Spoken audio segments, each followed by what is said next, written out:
This is the Roots and All podcast, and I'm your host, Sarah Wilson. Join me as I talk about all aspects of gardening with some of the top horticulturists from around the world.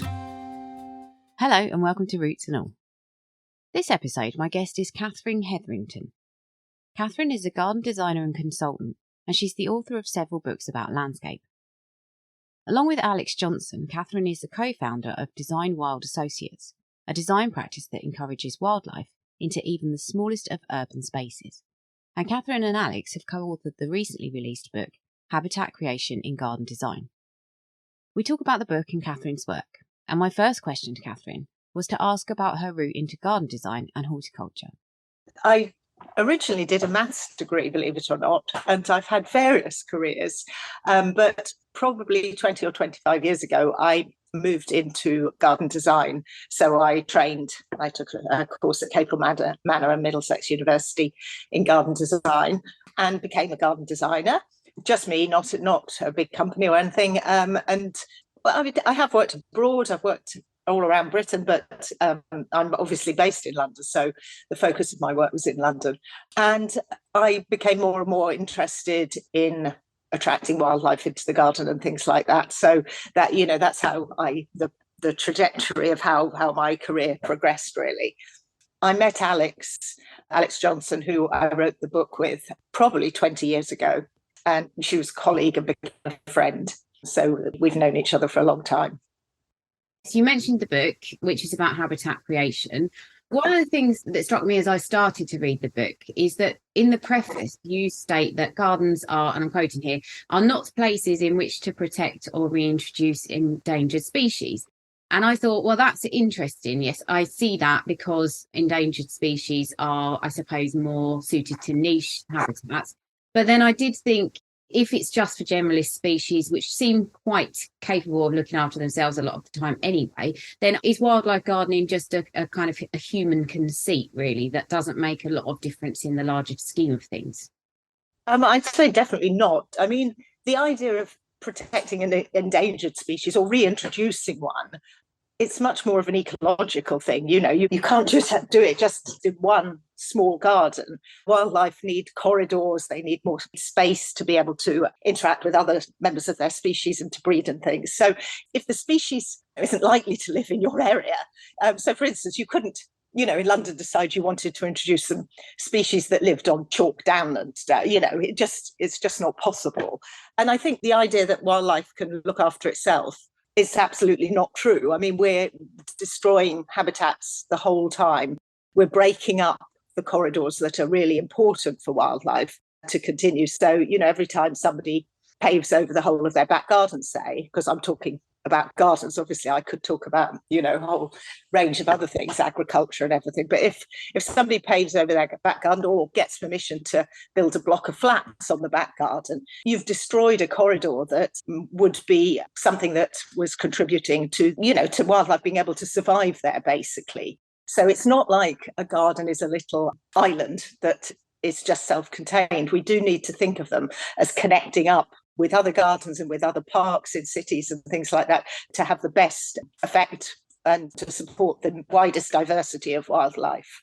That's interesting as well, because actually you document the survey process in your book as well. And it is different to a standard survey. And I think part of it is to actually look at what's around your garden and try and make your garden fit into that wider environment. Yeah. And also, how does your survey process differ from the sort of standard one? I think you're very right. I mean, one of the things we talk about in the book is the idea of the as found. So, just in terms of sustainability as well as wildlife, looking at what's in the garden as part of that surveying and site analysis process is key, because you look at what's in the garden, what you could save, what's thriving in the garden. It gives you a good idea of how to then design some of your planting, but also looking at what's outside and seeing if you can create links that, as I said, can then contribute to these corridors for wildlife. But also, just as a designer, looking at what is happening in the garden and around the garden, will give you clues as to make sure you choose the right plants. I mean, we've all heard of right plant, right place. So it will give you indications. It doesn't mean that you have to slavishly follow that, but it gives you ideas and indications of how you can best design a garden that's going to work for everybody, wildlife and humans. If you were taking elements of the natural world around you, and as you said, using that as a jumping off point, does it imply that gardens need to be fairly informal and naturalistic if they are to be habitat gardens? No, I think it's good to have a little bit of a mess in a garden for habitats because, say, a log pile or a pile of leaves is a little mini habitat of its own. So you're increasing the biodiversity by including those. But the whole thing we're trying to say in the book is that a wildlife garden doesn't need to be messy. It doesn't even need to be sort of organic in shape. I mean, we've got photos in the book of quite a contemporary looking rectilinear pond and a dragonfly laying eggs on the wood surrounding it. Wildlife doesn't really mind whether it's formal or informal. What they do need, though, for instance, with a pond, is ways to get in and out of it. So really sterile garden that's maybe totally minimal with very few plants and that doesn't consider the way mini habitats in the garden join up will not be good for wildlife. But a garden that's very contemporary looking, rectilinear maybe, or diagonal design and things like that can be just as good for wildlife if it considers the plants, the different layers of plants and the diversity of the plants that the designer puts in there. And presumably you can do this at any scale as well. Yes, I mean, it's obviously a challenge to do it in a small garden, but there are simple things. And I think at the end of each chapter in the Habitat Creation in Garden Design book, we have a design tips thing. They're sort of really, straightforward things that you could perhaps consider. And I think, as I say, it's a challenge with a small garden, and something like a balcony or everything is even more of a challenge. But if you think about one of the fundamental ideas we put forward in the book is about layers. And so in ecology, you have a system of layers that with ecological names. So you're talking about layers at ground level, maybe layers below the ground, layers at ground level, then sort of shrubs at mid-level, and then trees at canopy level. In the book, we subdivide that a bit more. But if you think about that idea of layers, so if you think about the wildlife needing to go vertically as well as horizontally, and the way the layers join and interlink, you could do that in a small garden with just a few shrubs, maybe a small tree, if it's not too teeny, the garden, and then with ground cover. So it's understanding that sort of system of layers and how that can work best, even in very small spaces. Another thing that interested me in the book, because I've been following the work of John Little for a couple of years, and he quite often extols the virtues of leaving a patch of soil bare or, a kind of rubble pile, because that's a habitat. And in the book, you state that the gardens that are the most densely planted are best for wildlife. Is there evidence for that? Is that a definite rule? I think, yes. I mean, diversity of planting and dense planting is going to provide a greater diversity of habitats, which means there'll be a greater biodiversity, diversity of invertebrates and birds and things. But, I mean, we do mention in the book about the fact that certain creatures they call it an open mosaic habitat, where you've maybe just got rubble and bits of kind of scrawny vegetation growing. And so things like spiders and maybe lizards and things will like that as well. So if you've got space, you can introduce that habitat as well. But the sort of gardens that have the idea of the layers and the masses, we talk about mass and void. So if you think about when you're a designer, the voids in the garden, the spaces are probably where the humans are going to be, aren't they? We're walking through, or we're sitting on the patio, or we're playing on the lawn. So those are the voids. The masses are the places where the wildlife is going to be. And they will be basically the vegetation, the planting, the trees, pergolas, they've got climbers up them. All those sort of things contribute to masses in the garden. The more diverse the masses, the more biodiversity you'll get.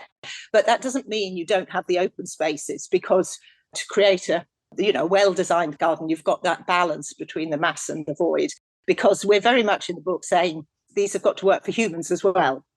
Yeah, and another thing that you mentioned is like the transitional spaces, which is real hotspots for wildlife activity.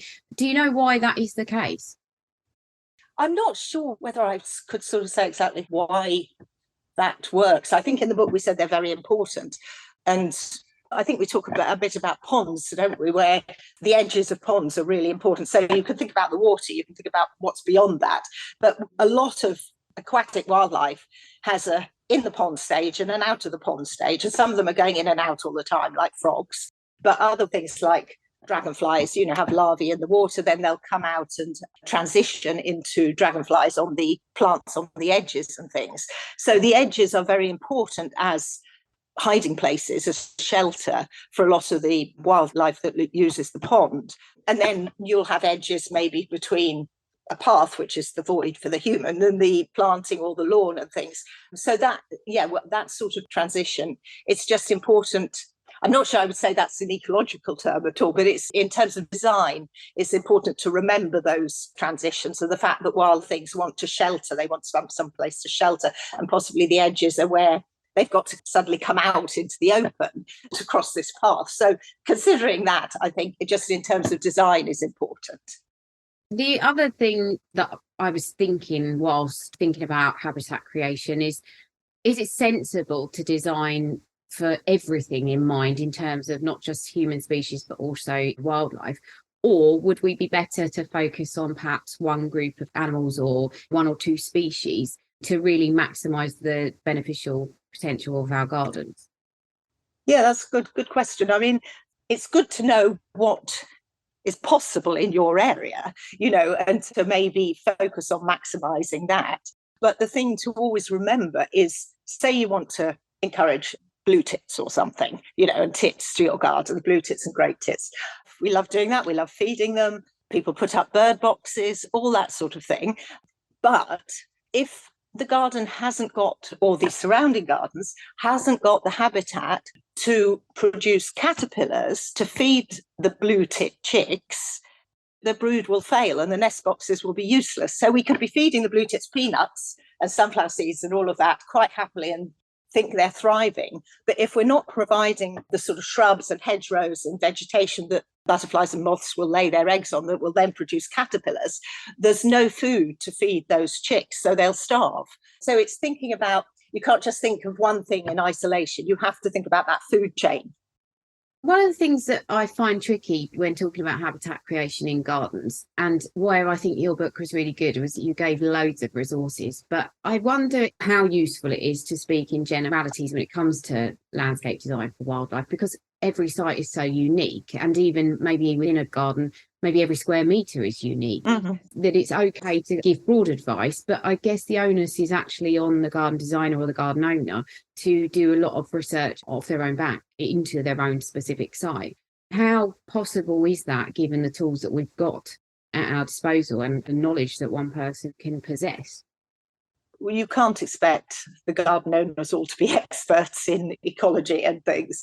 And I think it comes back again to just observing and watching what happens and maximising the things that work. And, if a particular plant thrives and works and every year you see the bees coming to it, then that's good and everything. But if you're watching and observing just in general, that can help you make decisions. But I think the thing is, if you provide the right habitats, the sort of diversity of planting, the diversity of masses and layers and heights of vegetation, the wildlife will come. And you might not even know it's there. A lot of the little invertebrates that are hidden around, unless you're very observant and poking around in the leaf litter and things, you probably don't even know they're there. So I think you don't have to be an absolute expert to be able to encourage wildlife into the garden. If you provide the conditions, it will start to come. That's really good advice. And I think sometimes with wildlife gardens, there is that tendency to slip into informality, particularly in planting. And I was really interested by your warp and weft method that gave it like a structure that would stop it slipping into this kind of big frothy mess. Can you just talk a bit about that? Yes. If you think about planting design, try to think about weaving. So you're weaving together plants in 3 dimensions, not just horizontally, but vertically. So that kind of links with what I've been saying before about layers. But if we think about weaving and think about two other words that are associated with weaving, we have the warp, which is the structural threads that run through the weave. And then the weft is the threads that run through the warp. So they weave up and down through the warp. And we use that as a kind of visual concept for how you might design your planting. So you can have your very structural plants, like maybe your trees and your hedges and your shrubs, that are going to be quite static, and they're going to grow, obviously, and get bigger and maybe need clipping and that sort of thing. But they're going to stay in those positions that you've put them. And they will provide the bones to the garden. And they don't need to be evergreen, but they might be. But there'll be some form and structure to them all the year round. So that's providing the bones, the warp of the weaving, the whole weaving thing of your garden. And then the weft is when you're weaving through that, your perennials and your grasses and your smaller plants that might be more ephemeral. They might move around a bit, self-seed. They will usually die down in the winter. And so they're providing the kind of excitement throughout the seasons and things because of the way they change. They're sort of very changing, maybe ephemeral. Colours will change, that sort of thing. And so that sort of visual idea of the warp and the weft, we think works very well when you're thinking about how you might design. I mean, within the warp, you've got the kind of structural and the framing plants that are giving you the bones of the garden. Within the weft, you might have plants interlacing, that's sort of all growing up in a big matrix together, like a meadow, where you've got lots of perennial plants popping up amongst each other. But you could also design them in clusters, in sort of groups or blocks, or you could ripple them through like waves going through the warp and things. So we were trying to be very visual in how you might think about planting design, because it's hard to design with plants, and hopefully this is a kind of visual concept that helps people. It is a very good method and it does seem to work really well. Obviously you've got to get the design right, but in terms of looking after the garden, there has to be good and bad ways, I suppose, of maintaining for wildlife. Have you got any good tips? Yes, try to limit the amount of chemicals that you use as much as possible. You really, should not be using chemicals unless it's absolutely 100% necessary. Plan for change, so change is good rather than bad. So don't think about the garden as being a static thing. It's going to change. So think about how it's going to change, how it might become more complex as it develops.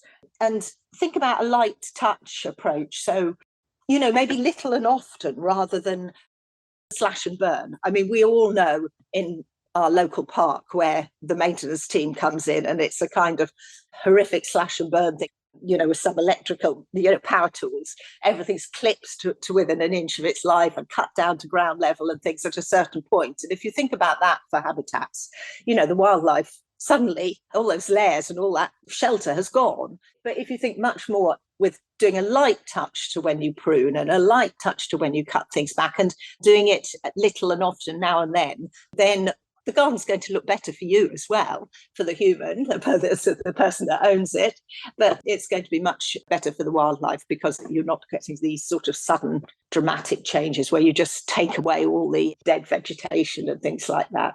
But I think the thing also to remember is I'm not saying at all that management can be easy for a wildlife garden, because that's what some people think. I can just let my garden go wild. That's it. It'll be fine. So it's low maintenance. It isn't. You do need to be keeping an eye all the time, doing this little and often, a light touch approach, because basically you want the plants to thrive.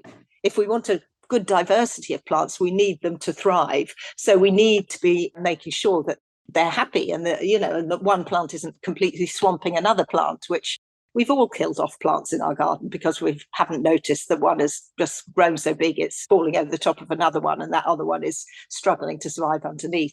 So we do need to keep an eye, make sure we're providing the best conditions for the plant, because we want them to flower, to produce nectar, to produce berries and hips and haws and things. So it is always observing and always looking at what's going on and tweaking here and there where you need to. And thinking about, as I said, I'll go back to it again, but thinking about using very, very, very few pesticides and chemicals, and never, never using peat-based compost. Thank you very much to Catherine for answering my questions about creating habitat for wildlife in your garden. I hope you learnt as much from Catherine as I did. and that you're inspired to create your own piece of garden habitat. And here's Dr. Ian Bedford to help you too, with another relevant and very much on-topic piece about your garden and the role it plays for wildlife. Over recent years, it's become clear that Britain's biodiversity, in particular our insects, are in dramatic decline. Not just because of global warming, climate change and insecticides, but from the sustained destruction of their natural habitats.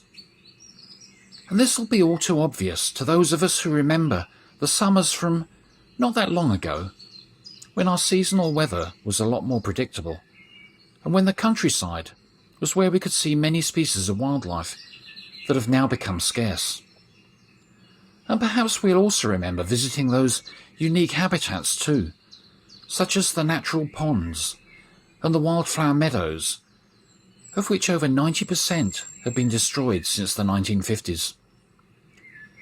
And with those habitats, many of the things that typified a beautiful summer's day in the country have gone too, such as watching hundreds of orange, brown and blue butterflies bobbing and weaving amongst the carpets of brightly coloured wildflowers, whilst overhead little chains of white butterflies snaked and swirled like kite tails, accompanied by the natural vibrato of buzzing bees, chirping grasshoppers and trilling skylarks somewhere up amongst the wispy white clouds. So it's understandable that the problems occurring within the natural world are not only sad to see, but very worrying too. However, it is now accepted that Britain's biodiversity is in serious decline and that long-term solutions are needed to redress it. But the good news is that all across the British Isles, a great deal of work is already being done to protect and conserve our native species, and that within the 411 official nature reserves and the many ongoing rewilding projects where natural habitats are protected, a biodiverse ecosystem does start to reform. But despite this encouraging news, there is still one important aspect that has to be addressed, and that's to bridge the gaps between these protected natural habitats so that the species within them can disperse and interbreed and not just remain as geographically isolated populations. And so within Britain's nature recovery plans, there's projects to connect the habitats by creating networks of tree and wildflower corridors, along which wildlife from protected zones can safely migrate to new locations. But this is also where any one of Britain's 23 million home gardens could help too, by becoming a stepping stone that wildlife can safely use on their journeys between the protected habitats, a place that provides easy access to food, shelter, water, and a chemical-free environment where nature's food chains can establish. Simply by having as many plants as feasibly possible, a succession of nectar and pollen-producing flowers throughout the year, and by accepting that the herbivorous creatures that we call the plant pests are the bottom level of the food chain and are the vital food source for many others. You can download or listen to the podcast direct from the website rootsandall.co.uk. Please also check out my Patreon, where you can make a one-off donation or take out a monthly subscription to help support the podcast. Because if you enjoy the show, please help it continue. I also have a GoFundMe where you can make a one-off donation. Even a one-off donation of £1 helps, and I'll be really grateful for your support. So please go to Patreon or GoFundMe and search for Roots and All Podcast.